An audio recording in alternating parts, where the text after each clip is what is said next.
allowing the Pentagon to authorize the mobilization of 1,100, the entire DC National Guard.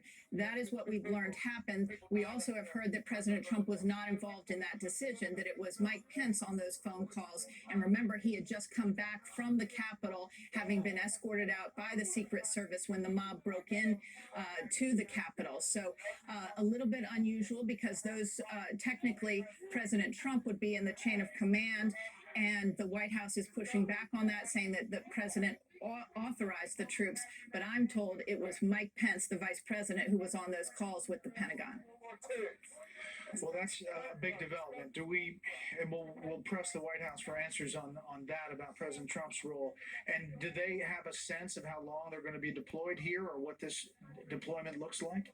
Well, it's an open-ended deployment at this point in time, but what's significant, and this was true as of Monday when the acting defense secretary agreed to mobilize the National Guard, and that was that these would be unarmed troops that would be used. They would not be wearing camo flak jackets. They would be used for basically traffic patrol and for helping with move crowds, but they were not going to be used in a law enforcement role. That was at Mayor Bowser's request, and that was the agreement with the Pentagon, and that is the agreement for the 1,100 troops who are being mobilized. We're told that a call to DC National Guard has gone out, and they're going to meet at 7 p.m. at the DC Armory here in DC.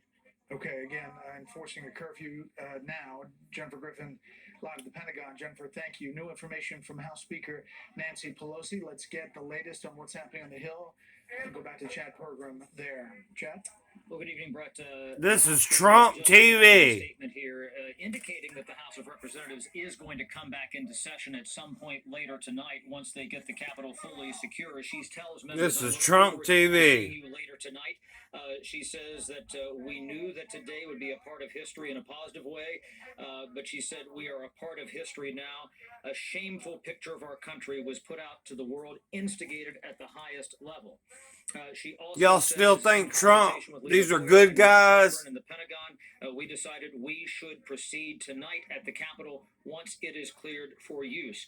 She called what happened here today when these marauders... This is a freaking disgrace. Shameful assault being made on democracy. Quote, you see Antifa? At the highest level of government. And also, and this is something to watch in the coming hours. You see Black Lives Matter? No, you see a bunch of ignorant white folks.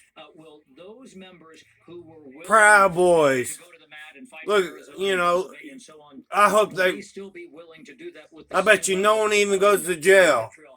One example of members. If I look at that. Kathy McMorris Rogers used to be the chair of the House Republican Conference, a Republican from Washington State. If I did that, I would be in jail. Fighting and arguing about the certification of some of these electoral votes. She has now changed her position. So watch for that tonight.